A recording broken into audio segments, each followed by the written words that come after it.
What sorts of behaviours, characteristics, and attitudes are shown as normal, desirable, and natural for boys? Viewed as the social and cultural construction of masculine and feminine identities, roles, norms, and relationships, rather than an unchangeable personality trait grounded in biological sex. Social constructions of femininity and masculinity are challenged through interactions in children's social and cultural environments. Dictionary definition: a boy means the following points.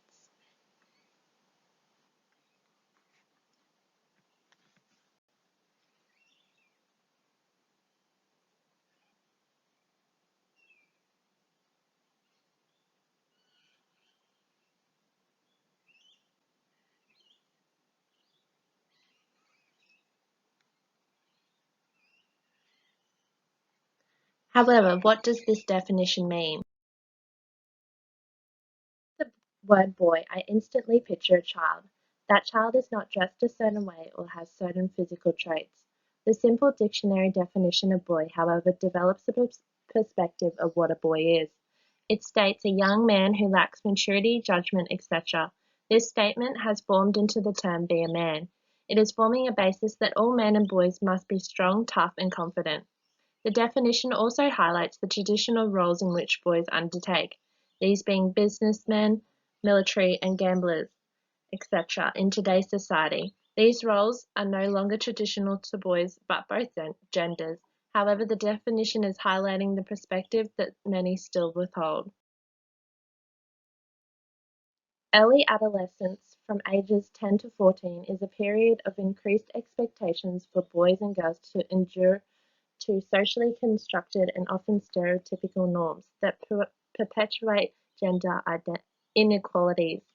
The phrase "be a man" is used constantly throughout social and educational settings. To many people, it is an assumption of being tough. This assumption is based upon how society has created the discussed stereotypes of gender in relation to men and masculinity. The following video shows people from the age of 5 to the age of 50 describing what "be a man" means to them. Be a man. Took me a while to learn what that meant.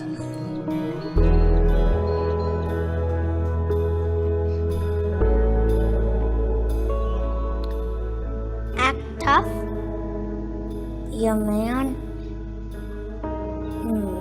Well, I don't know what you mean by that. Unafraid. Courage. Strong. Like if somebody dares them to do something and they won't do it, they say be a man. Awesome. Insult. Older. People have said be a man to me, and because I was kind of being a wuss and they were basically telling me to buck up. I feel like it's kind of sexist when someone just says be a man. Well, there's strong women as well. Strong. Stupid. It's almost a sexist phrase too, like if you're not being a man, it's kind of saying you're being a woman in a way too. Take responsibility. Insulting. Focused. Because to be a man, you need to be focused and strong and have a good understanding of the world around you so you can be a better person. Misleading. I've learned that being a man doesn't mean to shut out your feelings, it's to embrace them. Strong. First word that popped in my head was derogatory. A lot of people feel that when you're telling someone to be something, you're inherently wrong because people can be anything they want to be. Someone who's can be a hero to someone. As long as you own up to it, then I think you kind of define that role. What does that mean? Well, it seems really kind of one-sided, one-dimensional. Remember your duty. Toughen up. Bullshit. What does that even mean? That's such a vague term, be a man. You know what? Classically, men have beat the shit out of women. That's what men have done. And so that's not the man I want to be. Being a man is being responsible, is being able to take care of yourself. Tough. Provide, secure. Pump some iron. To stand up for what you believe in. There's no real definition of what that is to be a man, but there's an assumption when someone says it like that there is a very clear definition of what men should be. Strength, conviction. Responsibility. Overrated. Well, who defines what a man is? I mean, we all have to walk our own paths. What I consider to make me a man may not be what makes you a man. For me, it's like hardworking. Strength. Sexist. It's a very accepted form of sexism. To be the man, it implies that you need to be something specific. Silly. Relative. Honest. Take ownership. Cliche. Choices. Honesty. Being true to yourself and your surroundings, the people you work with, the people you live with, the people you love. Trust your instincts. Be strong. Don't let people push you around. And be kind to women.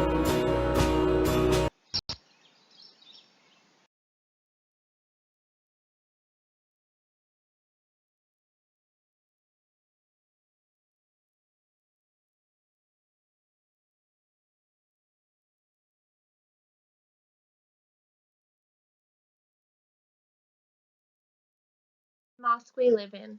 The following video elaborates on the attitudes and behaviours and barriers believed to be associated with boys and men.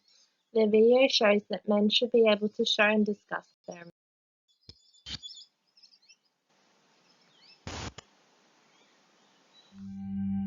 Stop crying. Stop with the tears. Don't cry. Pick yourself up. Stop with the emotions. Don't be a pussy. Don't let nobody disrespect you. Be cool and be kind of a dick. Always keep your mouth Nobody shut. likes a tattletale. Bros come before hoes. Don't let your woman run your life. You bitch. What a fag. Get laid. Do something. Be a man. Be a man. Grow some balls.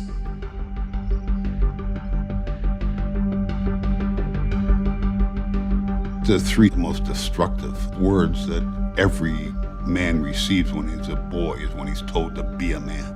We've constructed an idea of masculinity in the United States that doesn't give young boys a way to feel secure in their masculinity, so we make them go prove it all the time. Within their peer group culture, each of them is posturing based on how the other boys are posturing, and what they end up missing is what they each really want, which is just that closeness. In good times, guys are like really close to each other, but when things get a little bit worse, you're on your own. From middle school, I had 4 really close friends. Once I kind of went into high school, I struggle finding people I can talk to because I feel like I'm not supposed to get help. Our kids get up every morning. They have to prepare their mask for how they're gonna walk to school. A lot of our students don't know how to take the mask off. What is it you don't let people see? Almost 90% of you have pain and anger on the back of that paper. If you never cry, then you have all these feelings stuffed up inside of you, and then you can't get them out. They really buy into a culture that doesn't value what we've feminized. If we're in a culture that doesn't value caring, doesn't value relationships, doesn't value empathy, you are going to have boys and girls, men and women go crazy. I had anger issues in high school. I felt like an outcast. I've been suspended at least once every year I was here. We would just look for trouble and just like try to fight. Boys are more likely to act out. They're more likely to become aggressive. Most people miss that as depression or see it as a conduct disorder or just a bad kid. I felt like just giving up on life. You know, I actually had suicide thoughts in my head at 6th grade. I felt alone for a long time, and I actually thought about killing myself. Whether it's homicidal violence or suicidal violence, people resort to such desperate behavior only when they are feeling shamed and humiliated or feel they would be if they didn't prove that they were real men. If you're told from day one, don't let nobody disrespect you, and this is the way you handle it as a man, respect is linked to violence. If I can man up, why step down from that, you feel me? It's like instinct. So man up! Man up! Man up! Man up! Hold some fucking balls!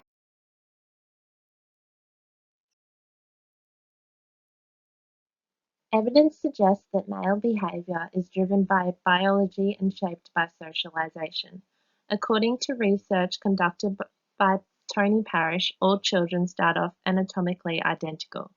The introduction of male hormones in children during the 8th week of development begins the development of males. This defines a male in terms of body makeup, e.g. fat disposition and muscle mass, as well as the development of sexual organs. These hormones also change the structure of the brain. The biology of the brain may be impacted by these changes, resulting in differences between boys and girls. For example, Parrish states that boys' attention span is shorter than girls. Boys are more adept at learning spatially than girls. Boys need more physical movement to learn than girls do, and boys' brains need more rest than girls. Ian Paul shares that Michael Mosley of Fast Diet fame presented the evidence that gender difference was biological in origin, whilst Alice Roberts of Coast and numerous archaeological programs presented the evidence that differences were the result of conditioning and environment. Both of these cases seem fairly robust. Mosley conducted an experiment to assess the chance of conditioning and environment affecting boys' and girls' decision, in this case with the choice of toy. The experiment was conducted with monkeys. A girl's toy and a boy's toy were distributed in the monkey's territory. The female monkey picked up the doll and the male monkey picked up the truck. This experiment reflects the intuitive testimony from parents of young children that boys clearly preferred trucks and girls clearly preferred dolls. Mosley made the case that the significant differences in the levels of hormones in men and women must surely affect brain development. Paul states that Alice Roberts went on to present the evidence for shaping of gender roles by the environment. Roberts highlights that parents conform to stereotypes when offering babies toys, and systematically assume baby boys will be better at physical challenges than baby girls. Perceptions about careers and gender roles made by teenagers demonstrates that perceptions are shaped by expectations of one's peers in society. Research by Gina Rippon suggests that gender differences are not as big as people often think, nor consist across cultures. What behaviours are expected of boys within schools? According to Amanda Keddy, social expectations of how boys ought to be is seen within many studies conducted on school disengagement. These studies indicate that boys are expected to defy school rules, be disruptive, engage in rough play, and spend more time in timeout or detention. These common expectations of being a boy replicate these behaviours and tend to be informed by the cherished notion that boys will be boys. Disengagement is understood and addressed, particularly given the perpetuated stereotypes of boys and girls that inform how we see and address this. Boys in schools. There is a large body of evidence that suggests boys experience less success in school than girls, this resulting in a widening gap of academic performance in primary and secondary schools within Australia. Research indicates that within schooling, boys are significantly more disengaged, especially in the area of literacy. In terms of curriculum usefulness, enjoyment of schooling, and teacher responsiveness, boys have a less positive experience of schooling. Behaviour problems are greater exhibited by boys. Australian national studies indicate that 30% of boys permanently drop out of schooling prematurely between 1994 and 1998. Disciplinary actions during school, such as expulsions and bullying, are more subject to boys. Boys are 4 to 5 times more likely to suffer from depression and commit suicide. This research, discussed by Creswell, Rowe, and Withers, highlights that there may be significant differences in biological makeup, socialization, and gender issues between boys and girls. There is no doubt that environment and cultural factors affect men's and women's behaviour, expectations, and roles in society. But there is also little doubt that whatever differences are emphasised by culture or nurture, such differences already have a well-established biological basis. Keddy highlights that if we continue to hold to the view that boys will be boys and continue to affectionately tolerate boys' challenging or violent behaviours, and value them for their physical strength, social dominance, and risk-taking, then we will continue to see any school and any authority behaviours.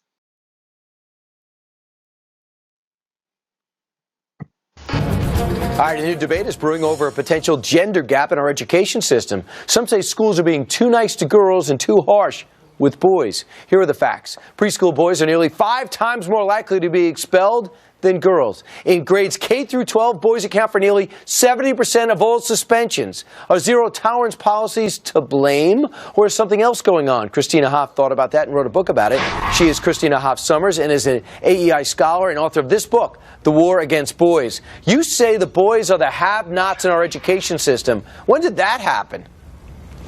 Well, boys have always struggled with school, but there has never been a time where it was more difficult for them, because when they start as early as kindergarten or first grade, it's almost as if they exist in a cloud, under a cloud of disapproval, and that's where you get these high suspension rates, because there's just very little tolerance for male rambunctiousness. Here's, for example, you got this Christopher Marshall. He used a pencil as a gun, gets suspended. Josh Wells cut his Pop-Tart in the shape of a gun. He got suspended. Alex Evans threw an imaginary hand grenade, and that got him in trouble. And, of course, you see there where he's dressed. This is just boys being boys, but now it gets him in too much trouble. Too much trouble. And, I mean, I understand there was a reason for zero-tolerance policies. We wanted to rid our school of violent children or children dealing with drugs.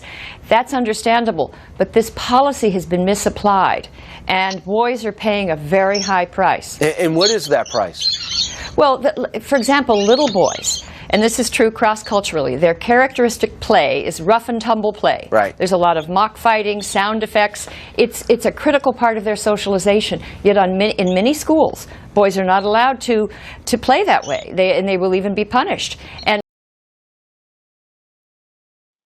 The boy gap. Many articles, school documents, journals and books highlight certain ways that boys should be treated and taught throughout schooling to close this gap. However, these strategies may work for some boys, but not all. For example, some boys, based on characteristics, attitudes, and behaviours towards school, could benefit from an opportunity to participate in physical activity, tasks that are short and allow for breaks to assist with engagement, topics that build curiosity and interest, positive reinforcement and encouragement, group activities, and a teacher who does not compare boys to other boys or boys to girls, and a teacher who is open-minded and approachable. Classroom environment could also be changed through creating a classroom environment in which boys and girls feel respected, appreciated, and equal is of utmost importance. Creating an engagement learning environment to overcome high levels of disengagement for both boys and girls. While gender socialization starts at birth, early adolescence is a critical point of intensification in personal gender attitudes as puberty reshapes male and female self-perceptions as well as social expectations from others. It may be that reducing gender differences in attitudes to society is as significant a task in social terms as minimizing gender differences in achievement levels. A post-structuralist approach must be made to this ongoing issue. Meanings are made, however they can be changed, and we can facilitate this change by creating a safe classroom learning environment in which gender, sexual, racial, and ethnic diversity is acknowledged and incorporated into the curriculum.